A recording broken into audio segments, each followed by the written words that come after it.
দর্শক আপনাদের সবাইকে আমন্ত্রণ জানাচ্ছি এটিএন বাংলার সাপ্তাহিক লাইফস্টাইল বিষয়ক আয়োজন লাইফ অ্যান্ড বিউটিতে।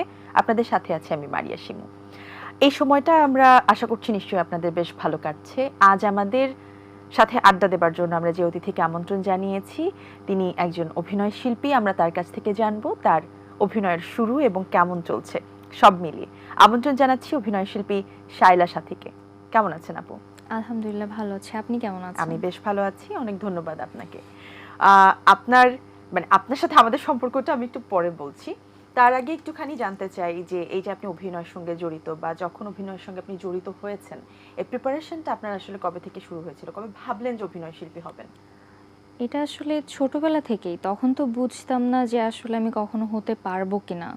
কিন্তু অভিনয়, নাচ এইগুলার প্রতি খুব আগ্রহ ছিল একদম ক্লাস 3-4 এ যখন পড়ি। থিয়েটার করা শুরু করি ক্লাস 5 এ। আচ্ছা। অ্যান্ড আব্বু-আম্মু সবাইকে লুকিয়ে শুরু করেছিলাম। আচ্ছা, ক্লাস মানে 5 ক্লাস 5 এ আপনার কাছে মনে হয়েছে আপনি অভিনয় করতে চান? আমি অভিনয়টা আমি উপভোগ করছিলাম। আচ্ছা। এবং থাকে না বাচ্চাদেরকে নিয়ে কিছু প্রোগ্রাম হতো, ওইগুলাতে আমি পার্টিসিপেট করলাম। ওগুলাতে যখন ফার্স্ট সেকেন্ড হচ্ছিলাম আরও ইন্টারেস্ট বেড়ে গেল। আমি ক্লাস 5 থেকে 7 পর্যন্ত থিয়েটার করেছি জেলা শিশু একাডেমিতে। আমার আব্বু-আম্মু জানতোই না। মানে এত একটা লম্বা সময় আপনি থিয়েটার করেছেন, এই সময়ের মধ্যেও তারা বুঝতে পারেনি যে আপনি থিয়েটারের সঙ্গে জড়িত? না, কারণ হচ্ছে ওটা শুধুমাত্র ফ্রাইডেতে রিহার্সাল হইতো। আর আমি ফ্রাইডেতে বলতাম আমার টিউশনি আছে। আমি এটা বলে চলে যেতাম। আচ্ছা, তো তারপর কখন তারা জানতে পেল এবং জানার পরে তাদের রিঅ্যাকশনটা কি ছিল? ক্লাস 7 এ যখন প্রথম আমার বিভাগীয় পর্যায়ে আমি প্রথম হলাম, ওখান থেকেই খুলনা শিশু একাডেমিতে আমার পারফর্ম করার সুযোগ আসলো। আচ্ছা। তখন তো জানাতেই হবে, কারণ আমি প্রথম আমার হোম টাউনের বাইরে পারফর্ম করতে যাচ্ছি। তখন ওখানে যে থিয়েটারের ওনার ছিল উনি, প্লাস হচ্ছে শিশু একাডেমির যে ওনার ছিল, ওনার সবাই একসাথে মিলে রিকোয়েস্ট করেছিল। মানে এটা সুযোগ ছিল না না করার, কিন্তু তখন জানতে পারলো যে আমি চুপি চুপি এগুলা করছি। আচ্ছা, তারপর কি মানে টিচাররা যখন চলে গেল তখন কি একটু হ্যাঁ, বকাবকি শুনতে আম্মু হয়েছিল? বকা দিছিল, আব্বু হ্যাপি হয়েছিল। আব্বু বলছিল, বাহ তুমি তো মানে তোমার যেগুলাতে ইন্টারেস্ট আছে আমরা তো জানতাম না। আবার আমার আব্বুর আরেকটা বিষয় খুব ভালো লাগতো, উপস্থাপনা। আমার আচ্ছা। আব্বু খুব করে চাইতো যে আমি একজন উপস্থাপিকা হই। আচ্ছা। সো যখন জানলো যে আমার এগুলোতে আগ্রহ আছে, তখন বললো তুমি উপস্থাপনাও ট্রাই করতে পারো।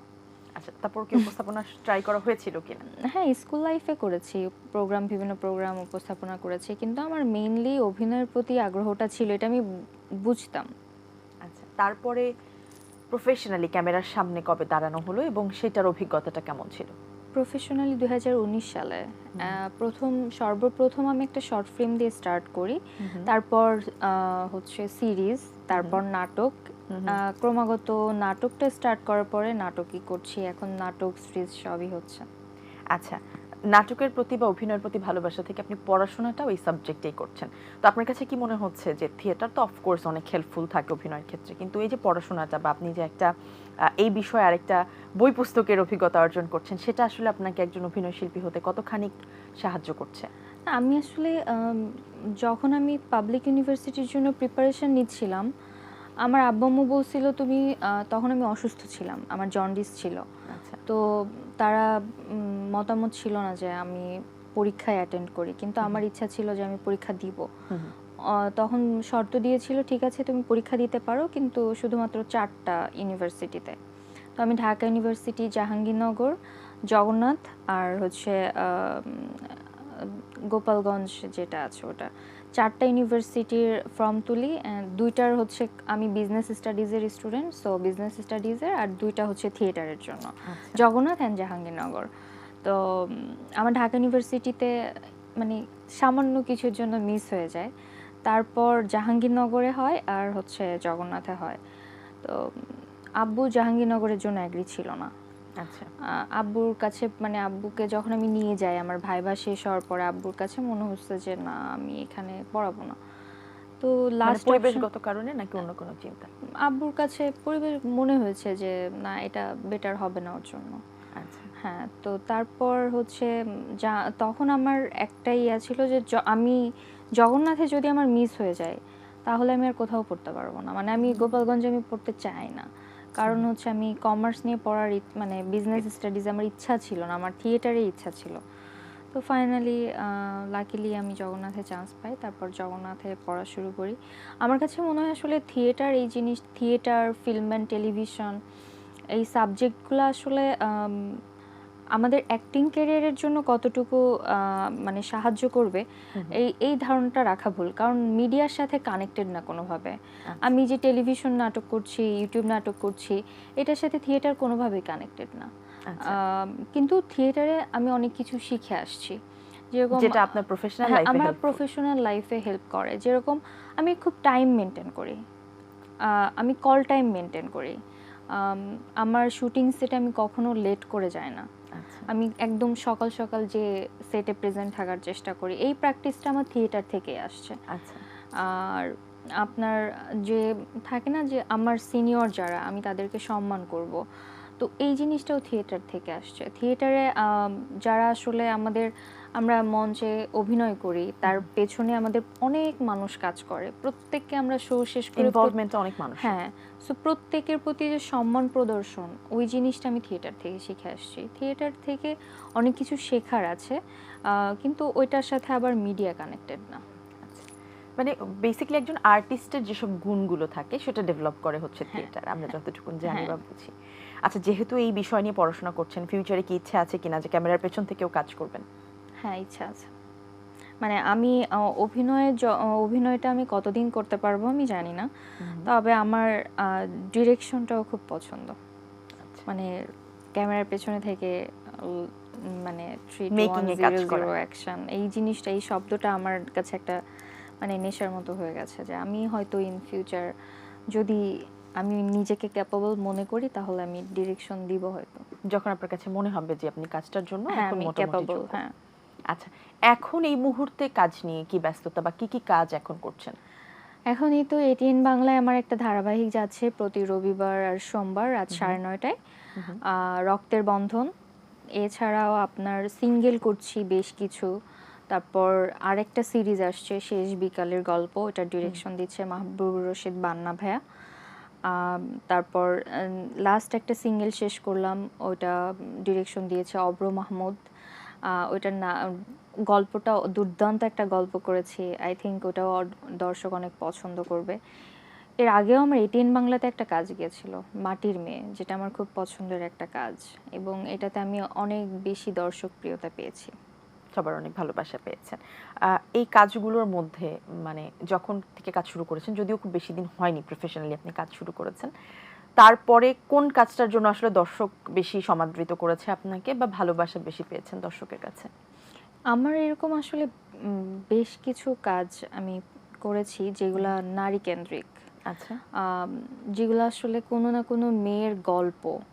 সো ওই গল্পগুলো করার কারণে আমি অনেক বেশি মানে আমার মেয়ে ফ্যান বেজ অনেক বেশি হয়েছে।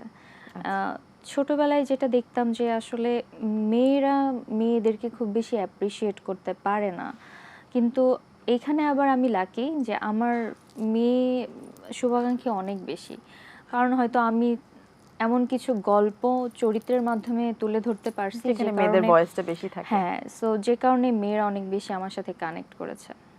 আচ্ছা, তো কাজ করছেন, কাজ করার ইচ্ছে আছে, ক্যামেরার পেছনেও আরো কাজ করার ইচ্ছে আছে। সিনেমায় বা চলচ্চিত্রে কাজ করার ইচ্ছে কতটুকু আছে? ডেফিনেটলি আছে। অবশ্যই প্রতিটা অভিনেতা অভিনেত্রীরই স্বপ্ন থাকে নিজেকে বড় পর্দায় দেখার। তবে ওটার জন্য সুযোগ আসাটা প্রয়োজন, ভালো গল্প আসাটা প্রয়োজন, যে গল্পটা আসলে যে চরিত্রটা আমার কাছে মনে হবে আমি করলে এটা দর্শক পছন্দ করবে, এরকম কোনো চরিত্র আসলে আমি অবশ্যই করব, কারণ আমার কাছে মনে হয় আমি ক্যাপাবল সেটা করার জন্য। আচ্ছা, যা কাজ করেছেন এ পর্যন্ত তার মধ্যে সবথেকে চ্যালেঞ্জিং ক্যারেক্টার কোনটা ছিল? সবথেকে চ্যালেঞ্জিং ছিল, আমি একটা অটিস্টিক ক্যারেক্টার করেছিলাম। নাটকটার নাম ছিল হচ্ছে আমাদের বনলতা। মেয়েটা অটিস্টিক প্লাস হচ্ছে অন্ধ। আচ্ছা। সো ওই ক্যারেক্টারটা করতে যে আমার কাছে, আমি ভয়ও পেয়েছিলাম যে আমি পারফেক্টলি করতে পারবো কিনা, সেই সাথে অনেক কষ্টও হয়েছিল। মানে অন্ধ ক্যারেক্টারটা করা, সারাক্ষণ একটা মণিকে যে কোনো জায়গায় স্থির রেখে কাজ করা, 5 মিনিট 10 মিনিট পর পর আমার মাথা ব্যথা করছিল। আমার মাথা ধরে এভাবে বসে থাকতে হচ্ছিল। একটা টেক দেওয়ার পরে আমি মাথা ধরে বসে থাকতাম। যেহেতু আইবলটা এক জায়গায় এক ফিক্স জায়গায় রাখতে হয়। হ্যাঁ, প্রচণ্ড মাথা ব্যথা করতো। মনে হতো আমি এখনই ঘুরে পড়ে যাব। তো ওই কাজটা করতে যেয়ে আমার অনেক কষ্ট হয়েছে। কিন্তু হওয়ার পর আমি অডিয়েন্সের থেকে যে রেসপন্স ভালোবাসাটা পেয়েছি, ওই কষ্টটা আর নাই। মানে ফিডব্যাকটা পাওয়ার পর আসলে কষ্টটা কষ্টটা সার্থক থাকে মনে না, হয়েছে। হ্যাঁ। আচ্ছা, তো অফকোর্স এই ধরনের চ্যালেঞ্জিং ক্যারেক্টারগুলোই তো আসলে আরো কাজ করার জন্য মোটিভেশন দেয়। এমন কোন একটা ড্রিম ক্যারেক্টার যেটা আপনার করার ইচ্ছা আছে? আম আচ্ছা, আম আমরা গল্প করব, আমাদের আসলে একটা বিরতিতে যেতে হচ্ছে। ফিরে এসে আমরা গল্প করছি। দর্শক, নিচ্ছি মাগরিবের আজানের বিরতি। ফিরছি কিছুক্ষণের মধ্যে, সঙ্গেই থাকুন।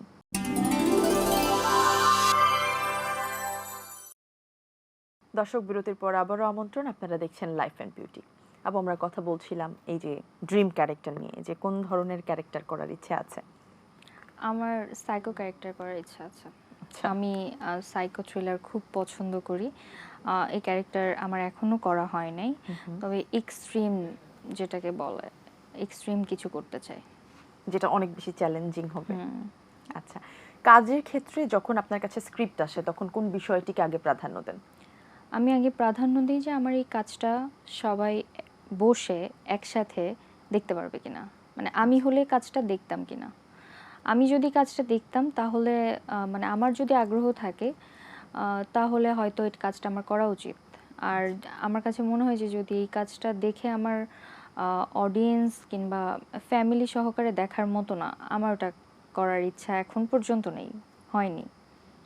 আচ্ছা, মানে সামাজিক গল্প অথবা হ্যাঁ, তেমন যেন হয় আমি কাজটা। সামাজিক, পারিবারিক এবং যদি রোমান্টিক গল্প হয়, ওই ক্ষেত্রে আমি দেখি যে এটা আসলে কতখানি গ্রহণযোগ্য। আমার কাছে এটা খুব ইম্পর্ট্যান্ট যে অডিয়েন্স কিভাবে দেখছে। আচ্ছা, ধরেন কাজ করার ইচ্ছা তো ইন্ডাস্ট্রিতে অবশ্যই ছিল, ছোটবেলা থেকে নিজেকে প্রিপেয়ার করেছেন সেটার জন্য। যখন কাজ করা শুরু করলেন, এখন কি মনে হচ্ছে যে এক্সপেকটেশন নিয়ে আসলে কাজ শুরু করেছিলেন ততটা কি ইজি, বা কোন কোন জায়গায় আসলে চ্যালেঞ্জ ফেস করতে হচ্ছে একজন অভিনেত্রী হিসেবে? আমি এখন যে জায়গাতে আছি এটাই তো আলহামদুলিল্লাহ। আমি তো এটা মানে যখন ছোট ছিলাম স্বপ্ন দেখতাম যে অভিনয় করব। কিন্তু এই স্বপ্নটা যে আসলে বাস্তব হবে হুম, হুম। এটা তো তখন বুঝি নাই। এখন আমি আমার স্বপ্নকে সত্যি হতে দেখছি এবং আমার বয়সে আমার আমার খুব বেশি বয়স হয়নি। কিন্তু আমার বয়সে আমি যে পরিমাণ দর্শক থেকে ভালোবাসা পাই, আম এইটাও তো আমার কাছে ড্রিম ছিল। সো আমার কাছে মনে হয় আমি অনেকখানি সাকসেস। তবে হ্যাঁ, যদি বলি প্রতিকূলতা, এটা অবশ্যই ফেস করতে হয় মিডিয়াতে। আম অনেক পলিটিক্স হয়। আ কেউ ভালো করলে তাকে টেনে নামানোর জন্য তার বিরুদ্ধে অনেক কিছু মানে করার চেষ্টা করা হয়। আমার সাথেও এরকম কিছু আম অপ্রীতিকর ঘটনা ঘটেছে যেটা ঘটা উচিত না। মানে পলিটিক্স যেটাকে বলে। আ তবে আমি ওটাকে খুব সুন্দরভাবে আ ওভারকাম করেছি। মানে আচ্ছা। আমার মনে হয় যে আমি এতখানি স্ট্রং যে যদি কেউ আমাকে ফেলে দেওয়ার চেষ্টা করে, আমি ওখান থেকে আবার নতুন করে শুরু করতে পারি। সো হ্যাঁ, অনেক বাজেভাবে চেষ্টা করা হয়েছে আমার মানে জায়গাটা নষ্ট করে দেওয়ার বা আমার ক্যারিয়ারটাকে করে দেওয়ার। আমি ওই সময়টা একটু পজ নিয়েছি। নিয়ে দেখেছি যে আমার ভুলগুলো কোথায়? কেন মানুষ আমাকেই করছে? আমার কাছে মনে হচ্ছে আমার শত্রু আমি নিজে। আমার যোগ্যতা এবং আমার চেষ্টা, সৎ চেষ্টা এটাই হচ্ছে আমার শত্রু। এইগুলা আমাকে শত্রু তৈরি করছে। মানে আমার শত্রু তৈরি করছে। সো আমাকে এটার সাথে ফাইট করতেই হবে। কারণ আমি অন্য কারো ক্ষতি করে কাউকে তো শত্রু করছি না। আ সুতরাং হ্যাঁ, আমাকে প্রবলেম ফেস করতে হয়েছে এরকম। হয়েছে বা হয়। আচ্ছা, এই ইন্ডাস্ট্রিতে কাজ করবার জন্য অথবা ধরেন অভিনয় শিল্পী হবার জন্য একটা মানুষের কি ধরনের প্রিপারেশন নিয়ে আসা উচিত? মেন্টালি সর্বপ্রথম মেন্টালি অনেক স্ট্রং হতে হবে এবং আমি যদি বলবো মেয়েদের ক্ষেত্রে আম তার লক্ষ্য একদম মানে সেট করে আসা উচিত যে আমি কোথায় যেতে চাই। আমি ওই লক্ষ্যে যাওয়ার জন্য আমার কি, কি বাধা ফেস করতে হতে পারে, ওই বাধাগুলো আমি কিভাবে অতিক্রম করব। আমি অনেক বাধা পেয়েছি কিন্তু আমি ওগুলা গায়ে লাগাই নাই। মানে এই যে গায়ে না লাগানোর ব্যাপারটা, এইটা মন স্থির করে আসাটা খুব গুরুত্বপূর্ণ এবং তার থেকে বড় কথা হচ্ছে ব্যক্তিত্ব। একজন অভিনয় শিল্পীর ব্যক্তিত্ব থাকা উচিত। আম আমরা মানে এখন আগের দিনে যেরকম 90 দশকে আমরা অনেক অভিনেতা অভিনেত্রীদের আমাদের এখনো ক্রাশ, আমার অনেক ক্রাশ আছে। আমি অভিনেত্রীদের উপর অনেক ক্রাশ খেতাম, তাদের ব্যক্তিত্বের উপরে। আমার কাছে মনে হয় আমাদের এই জেনারেশনটা কিছুটা পিছিয়ে আছে এখান থেকে। আমাদের শেখা উচিত অনেক কিছু সিনিয়রদের থেকে। আচ্ছা, চমৎকার বলেছেন। তো এবার একটুখানি পার্সোনাল লাইফে আসি, সেটা হচ্ছে যে মানুষ হিসেবে আপনি নিজেকে কিভাবে ডিফাইন করবেন? আমি মানুষ হিসাবে কতটুকু ভালো মানুষ হতে পেরেছি জানি না, তবে আমার ইচ্ছা একটা, আমি ভালো মানুষ হয়ে বাঁচতে চাই। মানে ভালো মানুষ হয়ে, শুধু মানুষ না। আহ, আমার দ্বারা মানে আমার কেউ ক্ষতি করুক, কিন্তু আমার দ্বারা যেন কারো ক্ষতি না হয়। আমি কারো দীর্ঘ নিঃশ্বাসের কারণ হতে চাই না, এবং আমি সৎ থাকতে চাই। আমি যেটাই করব না কেন জীবনে সততার সাথে করতে চাই, এই একটাই লক্ষ্য, আর কিছু না। আচ্ছা, নিজের কাজ নিজে দেখা হয় কিনা? হুম, সবগুলো কাজ দেখা হয়? সবগুলা। আমি আর ফ্রি আপনার টাইম কাজের পেলেই সবথেকে দেখি। বড় ক্রিটিক্স কে? আমার আব্বু। আচ্ছা। মানে আমার আব্বু আমার প্রত্যেকটা কাজ দেখে মানে এমনভাবে রিভিউ করে, আমার মনে হয় না এইভাবে অন্য কেউ করে। আমার ভুল সঠিক সবগুলাই বলে, এবং যখন প্রশংসা করে তখন মানে মানে অদ্ভুত একটা অনুভূতি কাজ করে, এত সুন্দরভাবে এক্সপ্লেইন করে, আমার খুব ভালো ডিটেইলে। লাগে। হ্যাঁ, আচ্ছা, স্ক্রিনে অনুকরণীয় বা অনুসরণীয় কে? মানে কাকে দেখে মনে হয় যে আরো অনেক কিছু শেখার আছে বা আপনি শেখেন? আমি অনেকের থেকেই শিখি। আমি ছোটদের থেকেও শিখি, বড়দের থেকেও শিখি। শেখার তো শেষ নেই, তবে অনুকরণ করি না। আম, আমি যেরকম সিনিয়র আমাদের অপি করিম আপু আছে, বিপাশা হায়াত আপু আছে, ঈশিতা আপু আছে, ওনাদের যে জেনারেশনটা, ওনাদের আমি প্রচণ্ড পছন্দ করি, এখনো পছন্দ করি, এবং আমি ওনাদের যে মানে ওনাদের আলাদা একটা অরা আছে, এই অরাটা আমাকে অনেক টাচ করতো। সো আমার কাছে মনে হয় একটা গ্রেসফুল একটা হ্যাঁ, একটা ব্যাপার আছে। গ্রেসফুলনেস কাজ করে। সো ওনাদের থেকে ওই জিনিসটা শেখার আছে। আর যদি আমি বলি ছোটদের থেকে, হ্যাঁ, যদি কেউ ভালো করে আমি দেখি যে সে কি কি করছে, কেন তার কাজটা এত ভালো হচ্ছে, আম, শেখার চেষ্টা করি, তবে অনুকরণ কাউকে করা হয় না ওইভাবে। আচ্ছা, সিনিয়রদের মধ্যে আমি যদি বলি যে দেশের বাইরে বা দেশের বাইরে কার কাজ সবথেকে বেশি দেখা হয়? আমার দেশের বাইরে যদি বলি, আমি হলিউডের কথা বলবো না, বলিউডে আমার একটা ক্রাশ আছে, ঐশ্বরিয়া রায়। আচ্ছা, মানে ওনার ওভারঅল? ওনার দেবদাস মুভিটা দেখার পর আমি ওনার অভিনয়ের দুর্দান্ত ফ্যান হয়ে গেছিলাম। আচ্ছা, নিজের একটা খারাপ অভ্যাস যেটা আসলে ঠিক করা উচিত আপনার কাছে মনে হয়? আমার খারাপ অভ্যাস হচ্ছে আমি সহজে উম, যদি কাউকে বিশ্বাস করি তাহলে পুরোপুরি করে ফেলি, এবং এটা আমাকে পরবর্তীতে অনেক ভোগায়। এটা উচিত না। কাউকে বিশ্বাস করলে মানে একদমই মন থেকে বিশ্বাস করে ফেলা উচিত না। আমি সহজে কাউকে খারাপ মানুষ ভাবতে পারি না, যে কারণে পরবর্তীতে যে দেখা যায় যে এই এই মানুষগুলার দ্বারাই আমার সব থেকে বড় ক্ষতিগুলা হয়ে যায়। মানে সেক্ষেত্রে আপনার ব্লাইন্ড ট্রাস্ট করাটা বন্ধ করতে বন্ধ হবে, এটা করতে আপনার কাছে হবে। মনে হয়? এটা অনেকবার মনে হয়েছে, কিন্তু আমি পারি না। আচ্ছা, অবসর সময় কি করতে পছন্দ করেন? ঘুরতে, আমার প্রচুর ঘুরতে ভালো লাগে। আমি লাস্ট 2 বছরে বেশ কয়েকবার বাংলাদেশের মধ্যেই সলো ট্যুর করেছি, এখানে ওখানে চলে গেছি। আমার খুবই ঘুরতে ভালো লাগে। আবার দেখা যায় যে কোথাও যাচ্ছি না, সেক্ষেত্রে শাড়ি পরে রিক্সা করে একা একা ঘুরতে চলে যাই, একা একা ঘুরে? একা একা ঘুরি। এখন তো মোটামুটি একটু পরিচিত মুখ, তো শাড়ি করে রিক্সায় ঘুরলে তখন মানে আহ, খ্যাতির বিড়ম্বনাটা হয় কিনা? না, উত্তরাতে আসলে ঘুরলে অতটা প্রবলেম ফেস করতে হয় না। আম, উত্তরাতেই বেশিরভাগ ঘোরা হয় রিক্সাতে করলে। আবার হয়তোবা কখনো কোনো রেস্টুরেন্টে যে একা একা বসি, সবাই কি করছে দেখি, ভালো লাগে। মানে আমি আমার সঙ্গটা একটা সময় পর্যন্ত আমি পারতাম না, মানে আমি চাইতাম যে আমি আমার সঙ্গটাকে উপভোগ করব। 1-1.5 বছর আগে পর্যন্ত মনে হতো যে মানুষ থাকলে, বন্ধু বান্ধব থাকলে আমার সময়টা আরো ভালো কাটছে। কিন্তু এই যে আঘাতগুলা একটু পেয়েছি, টুকটাক ভালোই পেয়েছি, তারপর থেকে মনে হচ্ছে একা থাকা একা বেটার? থাকা ভালো, মানে ওইটাকে উপভোগ করতে শুরু করছি। তখন থেকে আমি অনেক ঘুরি, রেস্টুরেন্টে যাই, খাবার খাই, চলে আসি, এই। আচ্ছা, তো যেটা বলছিলেন যে আসলে এক্সপেকটেশনস থেকেই তো মানুষের ডিসঅ্যাপয়েন্টমেন্টটা আসে, সেই জায়গায় আপনি বেশ অনেকবারই ডিসঅ্যাপয়েন্টেড হয়েছেন, কিন্তু তারপরেও চেষ্টা করছেন আর কি এই জিনিসটাকে ওভারকাম করার। যখন এই যে মেন্টাল ডিস্ট্রাকশনগুলো আসে অথবা এই ধরনের একটা বিষয় আসে, যখন মেন্টালি নিজেকে অনেক বেশি হোল্ড করা প্রয়োজন হয়, সেটাকে কিভাবে প্রসেস করেন? আমার এটা প্রসেস করতে টাইম লাগে, কারণ আমি কারোর সাথে শেয়ার করতে পারি না। আমার কষ্টগুলো আমার ভেতরে রাখতে হয়। মানে আমার কাছে মনে হয় আমি আমার কষ্টগুলো অন্য কাউকে শেয়ার করে তাকে কষ্ট দিব না। কারণ এগুলো তো আসলে নেগেটিভ এনার্জি। আমি আমার নেগেটিভ এনার্জিটা আরেকজনকে দিয়ে দিব কেন? সো ওটাকে নিজেকেই হিল করতে হয়। এটার জন্য মেডিটেশন করি, এটার জন্য যোগা করি, এটার জন্য হয়তো সকালে ঘুম থেকে উঠে পার্কে হাঁটতে চলে যাই। মানে কষ্ট করতে হয়েছে আমাকে প্রত্যেকটা সময়ে। দেখা গেছে একবার কোনো না কোনো জায়গা থেকে হয়তো অনেক আঘাত পেয়েছি, আমার ৪-৫ মাস এটার পিছিয়ে চলে যায় নিজেকে ওভারকাম করতে। অনেক লম্বা সময় লাগে প্রসেস করতে। আচ্ছা, যদি অভিনয় শিল্পী না হতেন, মানে যদিও ছোটবেলা থেকে এটাতেই আপনি স্ট্রিক্ট ছিলেন, বাট হয় না অনেক সময় যে প্ল্যান করে অনেক কিছু হয় না, অভিনয় শিল্পী যদি না হতেন তাহলে সেকেন্ড অপশন কি ছিল, কি হতেন? Business woman. আচ্ছা, সেটা তো এখনো হওয়া সম্ভব।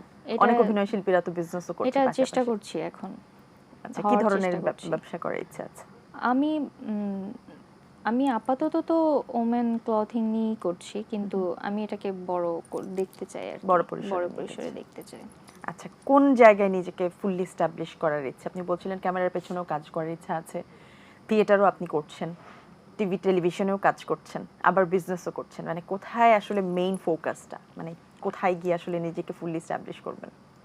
আমি কোনো একটা জায়গাতে কেন্দ্র করে নিজেকে রাখতে চাই না। মানে আমি অনেক ভার্সেটাইল কাজ করতে চাই। ভার্সেটাইল কাজের থাকতে পছন্দ করি। মানে এটা আমার কাছে মনে হয় যে আমি একটা কাজে থাকলে হয়তো ওই কাজটা না থাকলে আমি বসে থাকবো। আমি বসে থাকতে চাই না। আমি বিজি থাকতে চাই। এঙ্গেজমেন্ট আপনি চান। এনগেজমেন্ট চাই।